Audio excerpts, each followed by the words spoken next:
जो भी आपको रिक्वायर्ड है वो मैं इस वीडियो में आसान भाषा में आपको समझाने की कोशिश करूंगा।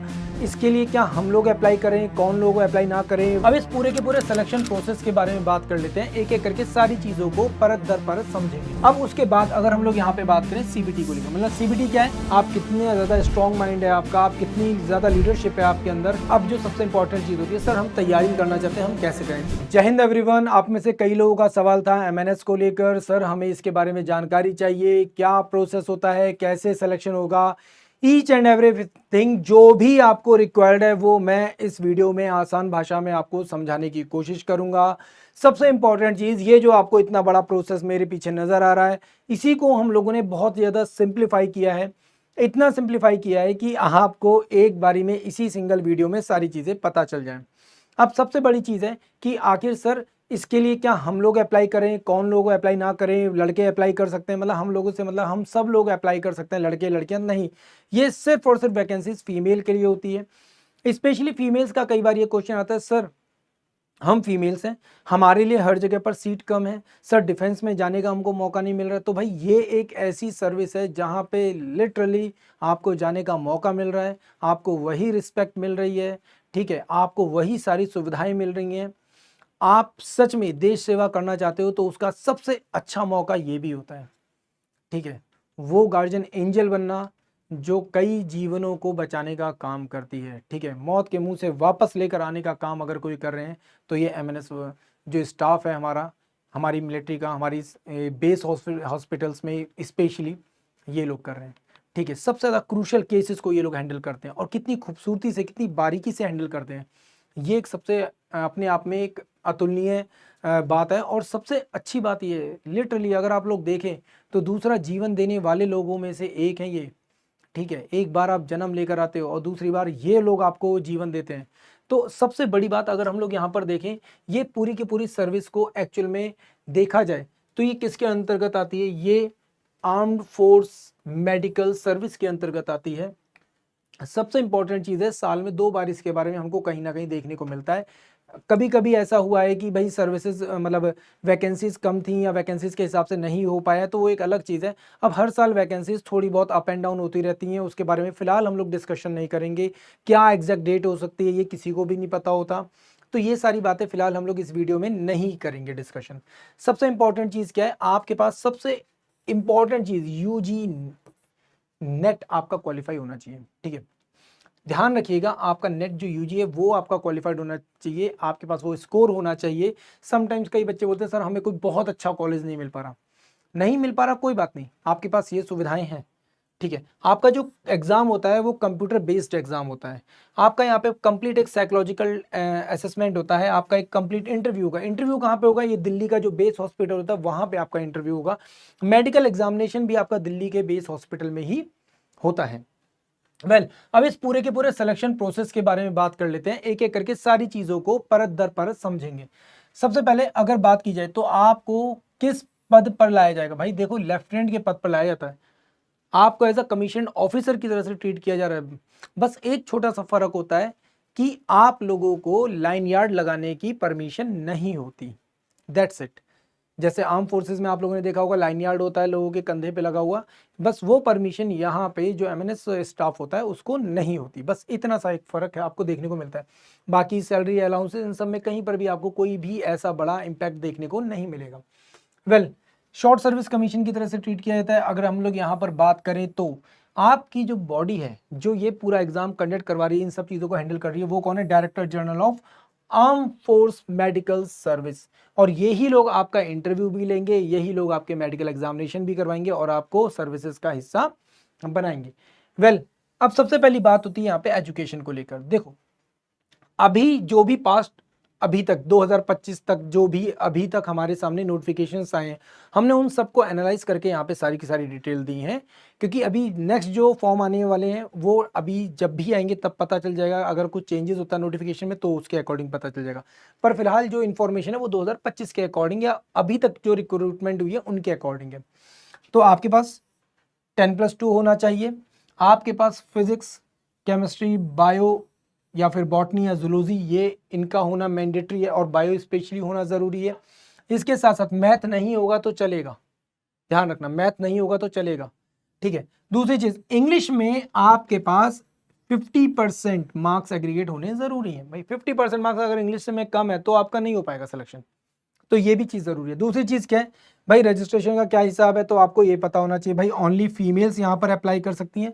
जैसा कि मैंने आपको बताया, अभी तक की जो इन्फॉर्मेशन 2025 तक का जो हमारे पास इन्फॉर्मेशन है उसके अकॉर्डिंग हम आपको बता रहे हैं। वेल, सिटीजनशिप तो डेफिनेटली इंडियन सिटीजन होना जरूरी है। अगर एज को लेकर यहाँ पे हम लोग बात करते हैं तो एज 21 से लेकर 35 ईयर्स तक की एज हमको देखने को मिल जाती है यहाँ पर, ठीक है।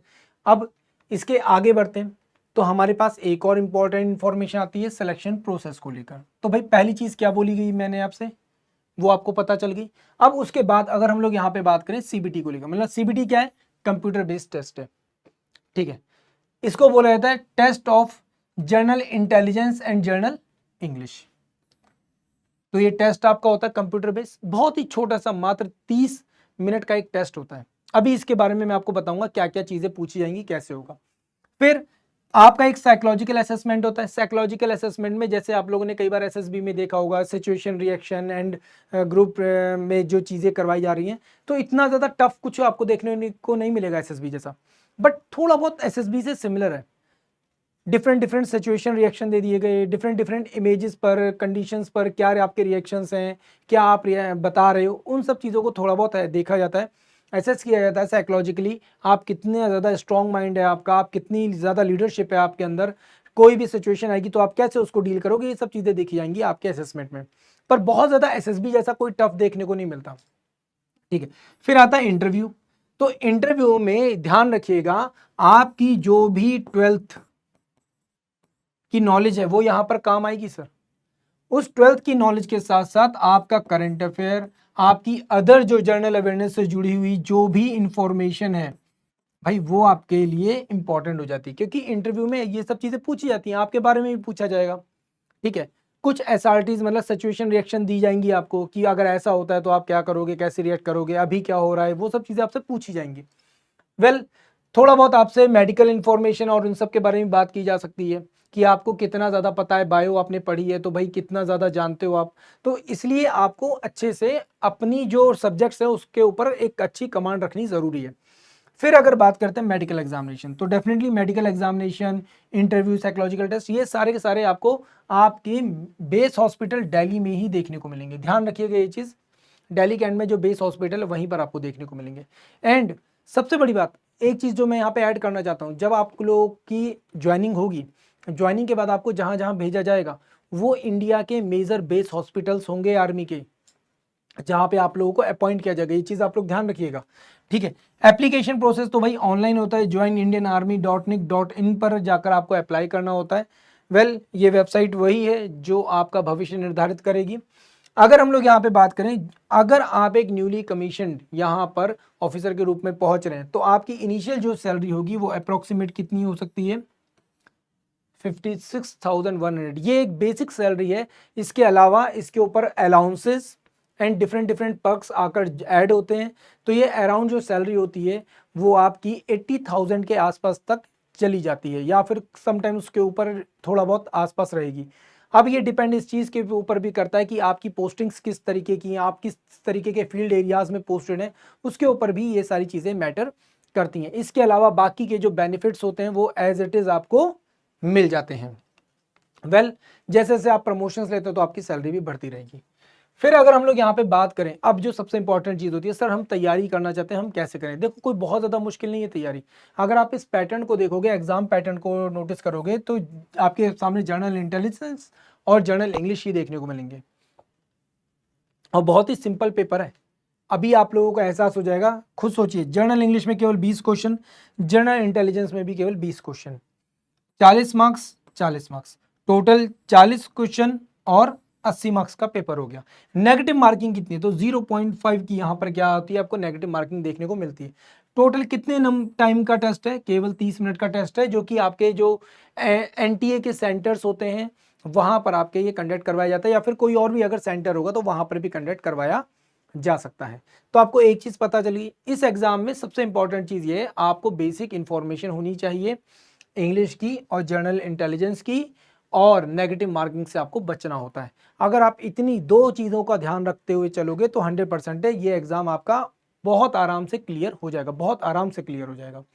अब बात करते हैं भाई सर सिलेबस बता दो, सिलेबस भी तो ज़रूरी है।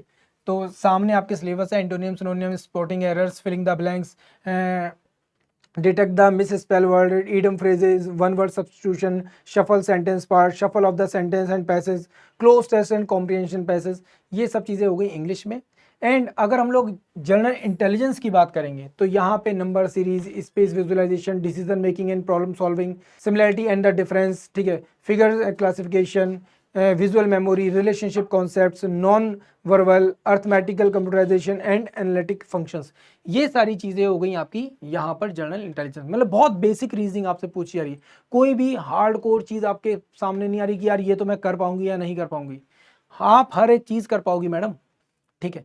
तो ये थी वो सारी की सारी इंफॉर्मेशन जो आपके लिए ज़रूरी थी। अगर अभी भी आपका कोई डाउट है तो डेफिनेटली आप लोगों के लिए कमेंट सेशन खुला हुआ है, जाइए कमेंट करके पूछ सकते हैं। और अगर आपको फिर भी कोई इंफॉर्मेशन चाहिए तो आप टेलीग्राम पे मेरे साथ कनेक्ट कर सकते हैं, लोकेश सर _PW लिखिए, मैं आपको मिल जाऊंगा। जो भी डाउट्स हैं आपके उन सभी डाउट्स को मैं वहां पे आपको सॉल्व करके दूंगा। तो आपको परेशान होने की जरूरत नहीं है, बस आपको फोकस करना है सिलेक्शन के लिए, आपको फोकस करना है अपनी पढ़ाई के लिए। बाकी डिफेंस वाला आप लोगों के साथ है आपके सिलेक्शन तक। तो फिलहाल मुझको दीजिए विदा, थैंक यू सो मच, जय हिंद।